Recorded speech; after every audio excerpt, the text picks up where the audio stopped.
Nice Micro Monday. How much difference does it make when you save money? Hello and welcome to another video. Today we are going to be talking about money, and there are multiple reasons why I wanted to bring this topic up. One of them is a joke about people having to just not drink coffee at a coffee shop every day, and if they save that money up, then that would be a road to financial independence. And people were joking about how much money actually you can save by just not drinking your daily pumpkin spice latte or something. But there was also something else which caught my attention and which I actually did not believe first, is how much difference does it make if you start saving money in the beginning of your career, or what happens if you put it off until to a later time. Maybe at the beginning of your career, your salary is still low and you decide, okay, I don't want to save money now. I will save money when I earn more. So what difference does it make? And we are going to do spreadsheets. And because we are working on Linux here, this is LibreOffice, but you can do the same thing in any spreadsheet application. So I prepared some basic things here. So let's pretend that you can start saving at 20. So this is a formula that I am going to be using to calculate our savings. And so in the beginning, we start with this B3 times 1 plus D4. This part is just basically multiplying the number, which was our capital from previous year, by 1 plus the interest rate. So if I have $100 in my bank account and I earn 5% interest on it, then next year I will have $105. But let's start with 0. So of course, on 0 capital, your earning will be 0 no matter the monthly interest. So this this C4 is going to be our monthly savings. So if I save $100 a month and I have no interest, then of course that will be $1,200 or $1,200 per year. When you save 1 unit of your monthly savings in January, you will only get the 11 months worth of your interest, not the whole year, of course. So that is why we raise this to the power of 11 over 12. And the money you save in February, for that you will only get 10 months of your interest, and the money you save in December, because that is the last month of the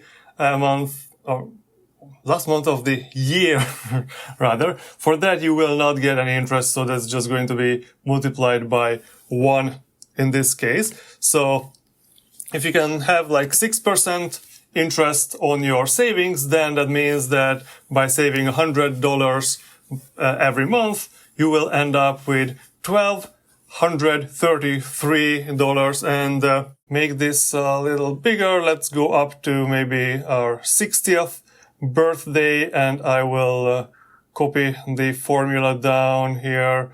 And let's also, can I just copy it like this? Okay.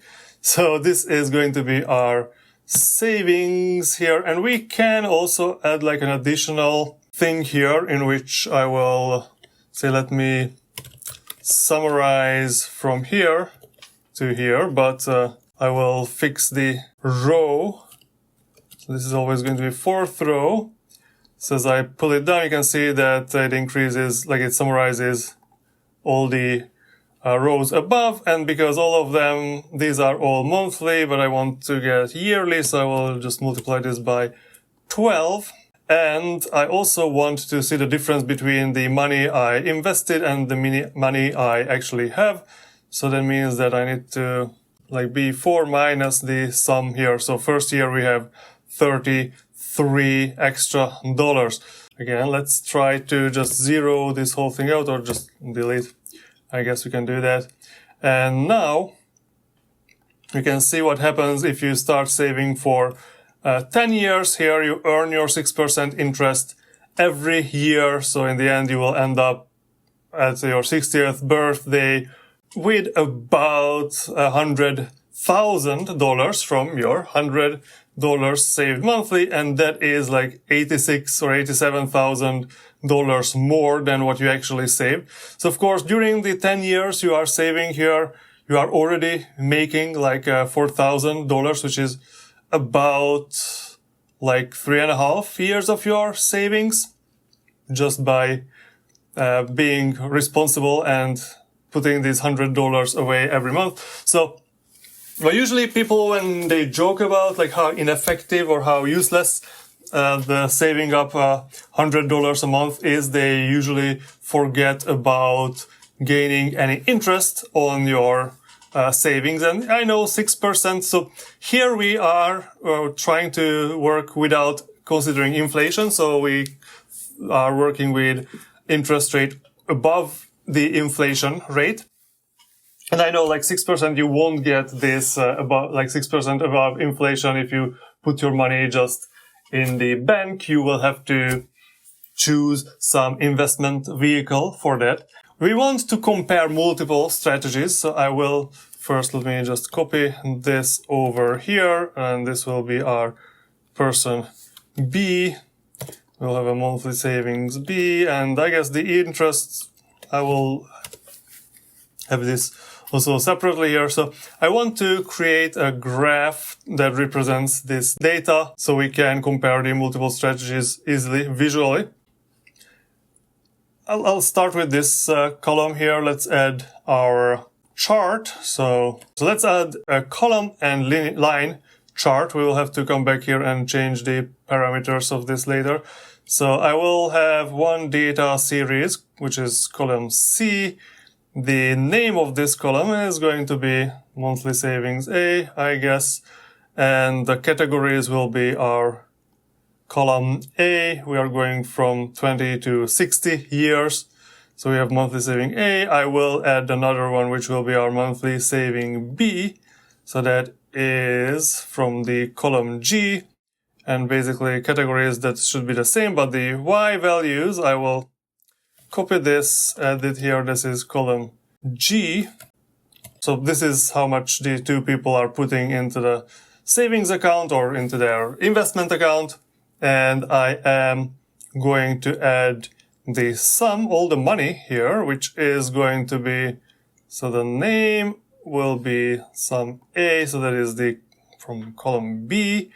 And I will copy the Y values here, just change it to the column B, I guess, and then one more series, which will be the sum of our B person here, and this is the name, sum B, and the Y values is going to be the F column. So now we have 4 things here, and now I can change my chart type to have two lines. Data series are added, and then chart elements. So I guess the legend I will put to the bottom.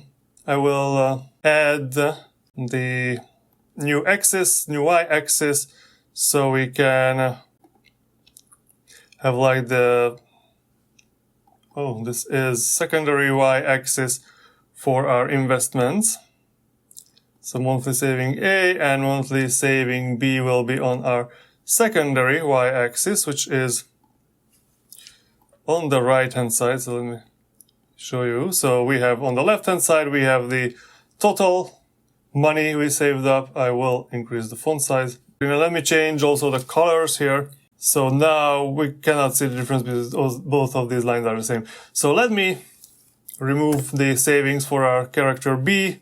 And so maybe this guy starts to save only at the age 30. And let's assume that the same 10 years of savings will be made here when he's 30. You can see that just because the collection of money started 10 years later, of course, his curve of the increasing wealth is also going to start later. So he is always behind the other person. So person B is always behind person A as time goes up. So maybe, he needs to save a little longer to catch up.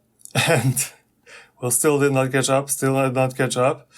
No, still did not catch up. Oh, almost catched up. Okay, so now you can see that on the left-hand side, we have the numbers for the sum of your money. So the lines that go up is related to the numbers on the left-hand side that tells you the amount of money you have in your investment account, and the right-hand side, y-axis, the numbers there will show you the amount of money saved each month. So that is for the bar charts over there. Okay, so this is actually, 27 rows. So it's 27 years of saving up, because he got here 10 years late, and now he needs to save up for like 2.7 times more as the person who managed starting saving up in the beginning. So if you have a very unfortunate beginning of your career, it will take you a lot of effort to be able to catch up. But maybe after the 10 years you are more successful, so you can save more money than your peer who started saving in the beginning. So you might start with the $200 here. You can see that number is going up quite a bit quicker. So you will be able to catch up at 9 years. So if you save 2 times more on a monthly basis after a 10-year gap, you will end up with the same amount of money after 9 years. So it's almost like the same time period. If you are saving in your 30s instead of your 20s on the basis of your 60th birthday, well, I guess because you stop saving after 39, although like this is going to be the same, you can catch up like that. But what happens if you really just want to save for your retirement in your last working years? And of course, nobody is going to retire in their 60s, but that's how long I made this graph here. So let's say maybe you can get like $300 saved per month at the end of your career, and I will just make this equal to the previous one so we can play with the numbers. So if you start saving up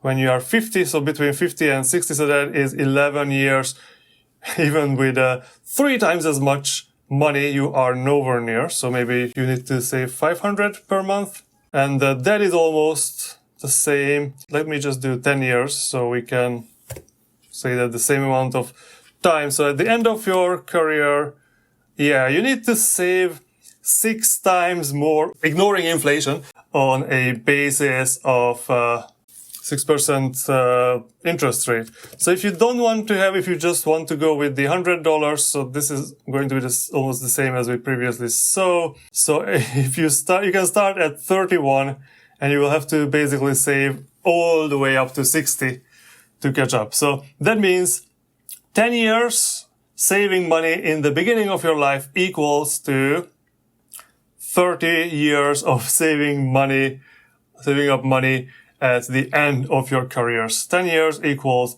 30 years. Crazy stuff. And this is only 6%, which is, it's a decent interest rate, but it's not the best you can do on a long-term basis. So instead of having these numbers, what I also have is I have this table here with this is United States inflation and S&P 500 returns. So I did not find a good data series for like this long time period, which is actually inflation corrected. So let's do a quick inflation correction here. So we have the price of stuff that will go up, and we also have the price of shares here. So the stock price we will have in this column. So both of them will start at 100 from 1925. And of course, the price of things will be the price of things in the previous year multiplied by 1 plus this number. So that is in a percentage divided by 100. So here we have negative inflation. That means price go down. Number with 2 decimal places. We can do the same thing for the stock prices, of course. So as the stock price goes up with the S&P 500, we can calculate how much stuff we can buy with one stock. So that is going to be our stock divided by stock-stuff ratio. One stock, how much stuff does this buy? And it starts from 1, and it of course goes up as the price is of, or the S&P 500 is going up. And sometimes it goes down when the S&P 500 is going down from this year to this year. And so based on this, we can calculate a percentage here. So we will divide this number by the previous year's number. And we can, I guess, do -1 and change this to percentage. So that is, you can see that because inflation was negative, the return was 11.62%. The real return of the S&P 500 was 12.88%.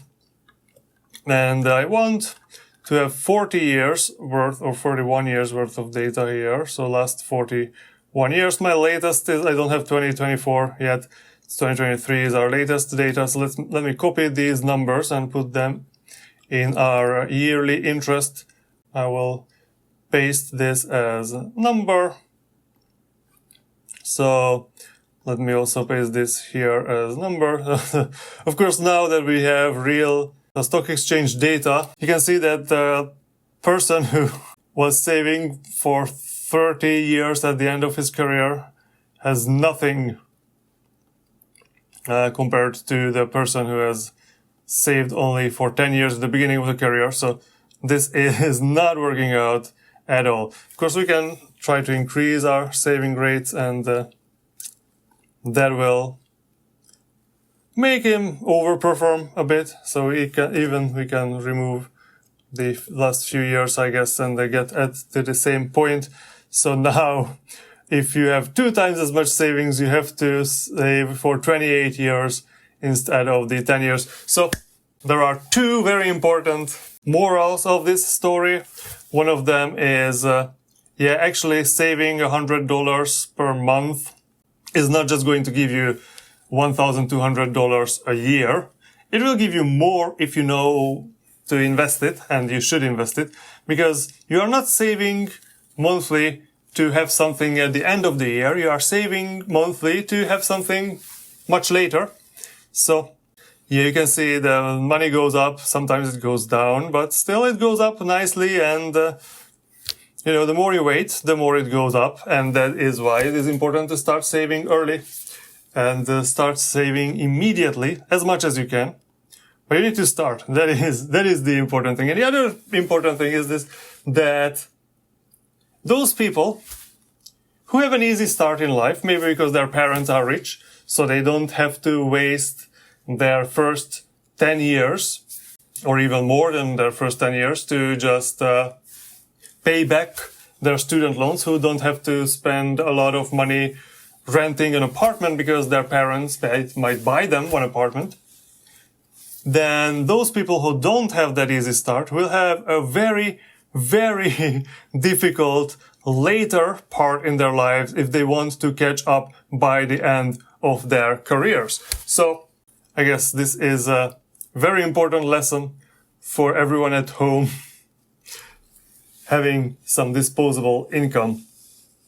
Okay, so this was Nice Micro. Thank you for watching. I hope you enjoyed it. I hope you learned something about personal finance, about the cruelty of the world we live in. And if you like the video, subscribe for more random things, and see you in the next one. Bye bye.